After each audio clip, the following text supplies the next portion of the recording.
O Bolsonaro hoje ele ficou de cara a cara com Alexandre de Moraes. E ele rebateu as acusações absurdas contra ele. Inclusive, se você ficar comigo aqui até o final, assistir o vídeo, ele vai relembrar que não é só ele que questionou a veracidade das urnas, que questiona a lisura das urnas. Que tem gente grande do PT também que questionou. E não aconteceu nada.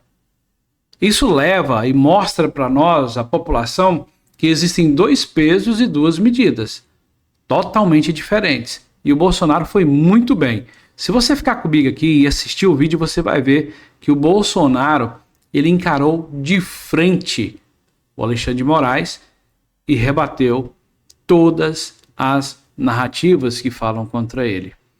Fiquem comigo até o final, já aproveita, antes que eu coloque o vídeo aqui, você lembrar aí agora, faça agora, para tudo que você está fazendo aí, curta, compartilhe, se inscreva, aperte o sininho das notificações. Olha, faz todos esses passos, curta, compartilhe, se inscreva, aperte o sininho das notificações e deixe o seu comentário. É muito importante para mim, para que o nosso canal cresça, o YouTube entenda que está sendo relevante os nossos vídeos e mais pessoas vão chegar para assistir. Vou deixar com vocês agora o vídeo do Bolsonaro cara a cara com Alexandre de Moraes, rebatendo as acusações absurdas contra ele.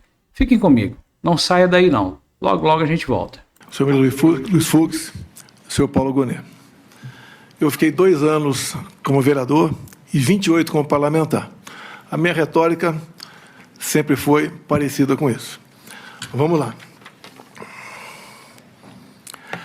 A questão da desconfiança, suspeição ou crítica às urnas não é algo privativo meu. Eu poderia citar vários nomes, citaria apenas alguns aqui. O senhor Flávio Dino, em 2012, quando ele perdeu a eleição, ou 2010, quando ele perdeu a eleição para o governo do Maranhão.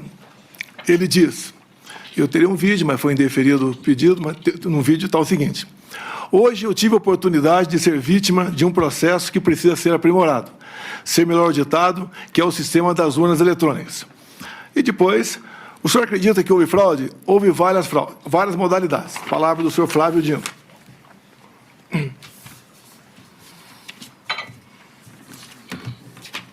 Isso foi o Flávio Dino que falou. Palavras do Flávio Dino. Então ele foi indeferido o pedido dele de depois, mostrar também, o vídeo.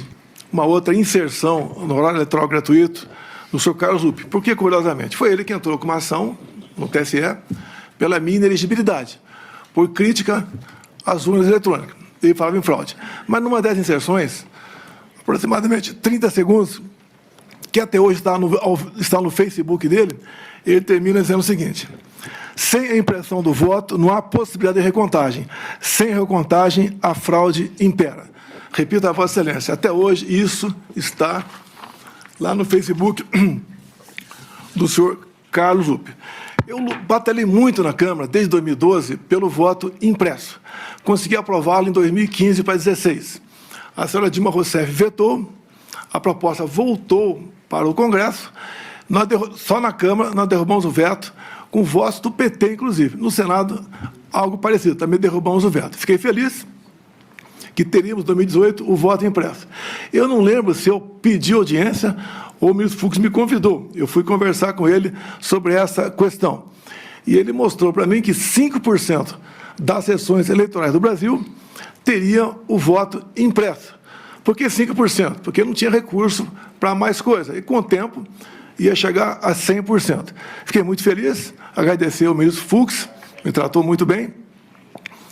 Mas, infelizmente, logo depois, por 8-3, o Supremo Tribunal Federal declarou o voto impresso como sendo inconstitucional, porque a impressão do voto poderia ferir a segurança das eleições. Bem, então tivemos o voto normal em 2018.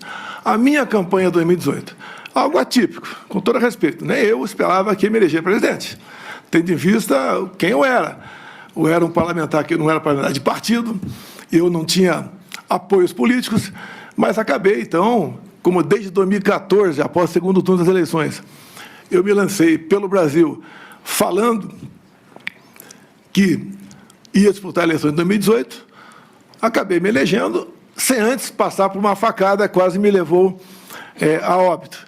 Me permite estender um pouquinho mais essa questão aqui. Pode ficar à vontade. Me elegi presidente, não tinha quem botar na presidência, poucos nomes tinha para botar na presidência, acabei montando o ministério e nós aqui, com pessoas competentes, sem o critério político partidário para botar as pessoas lá, fizemos um ministério que é reconhecido por grande parte da população como um ministério excepcional. Fizemos muita coisa.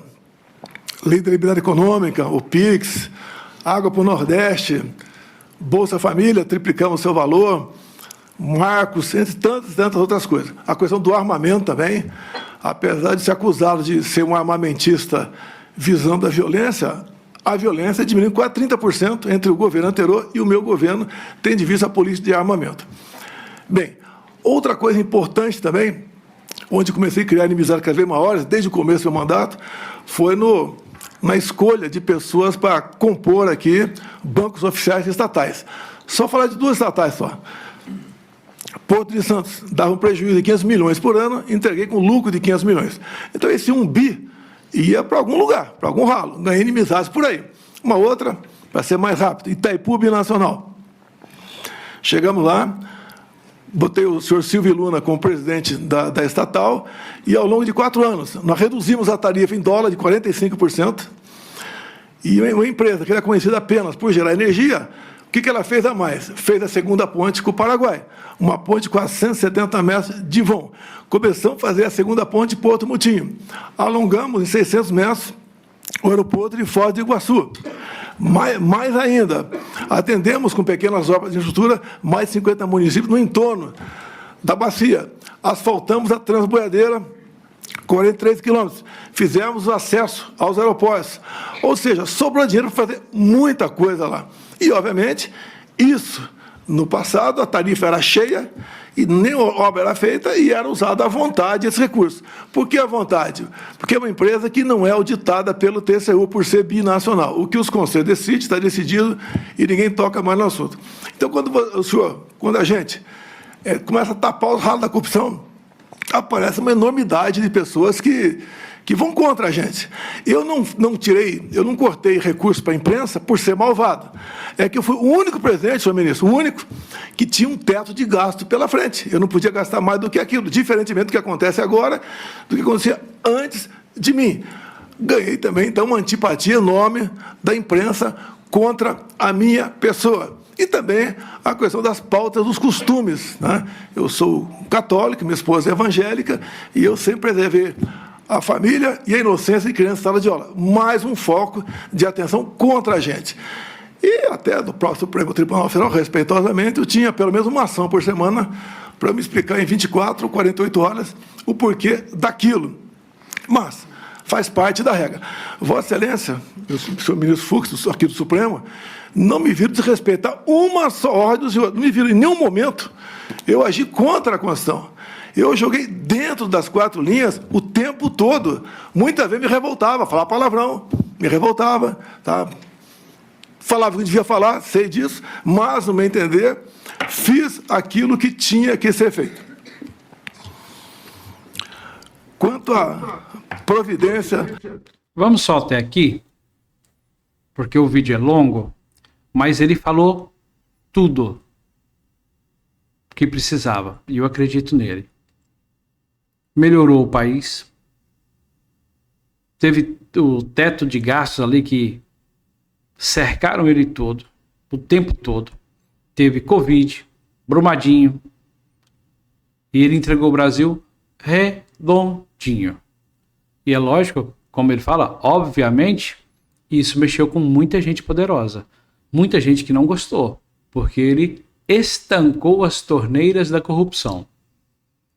Então ele falou na cara do Moraes. Tudo aqui. Tudo que a população precisa ouvir. E saber o que aconteceu. O Jair Messias Bolsonaro, ele estancou as torneiras da corrupção. Falou na cara do Moraes. Que o Flávio Dino também suspeitou das urnas eletrônicas. Ele falou do Carlos Lupe. Não sei se você está já esquecendo, porque o brasileiro tem memória curta. Carlos Lupe era o ministro, o chefe que estava envolvido aí no INSS, que deixou o governo Lula, que fez vistas grossas. Eu não posso acusar, mas um amigo do amigo do amigo, não sei o quê. Você pode imaginar o que ele estava fazendo. Ele tinha um vídeo lá no Facebook do próprio Carlos Lupe. E o Carlos Lupe, né, foi quem pediu toda esse imbróglio aí para caçar o Bolsonaro e tudo. Mas está lá o vídeo. E o Bolsonaro falou na cara do Alexandre de Moraes. Deixa os seus comentários. O que você acha desse julgamento? Se você acha que o Jair Messias Bolsonaro está saindo bem nos depoimentos, no que ele está colocando, coloca nos comentários. Se você acha que isso é uma farsa ou não, o que você acha? Que o judiciário está cometendo uma farsa, está cometendo um crime até mesmo, às vezes, com esse julgamento? Porque tem muita coisa que não bate, muita coisa que não orla, tem muita coisa estranha. Estão fazendo vistas grossas para tudo. Deixe seu comentário, se inscreva no canal, curta, compartilhe, aperte o sininho das notificações e é muito importante que vocês compartilhem bastante esse vídeo do Bolsonaro se defendendo na cara do Moraes ali no tribunal, acompanhado dos seus 2 advogados, muito bons por sinal. Forte abraço, Deus abençoe a todos vocês e até o nosso próximo vídeo, nosso próximo editorial.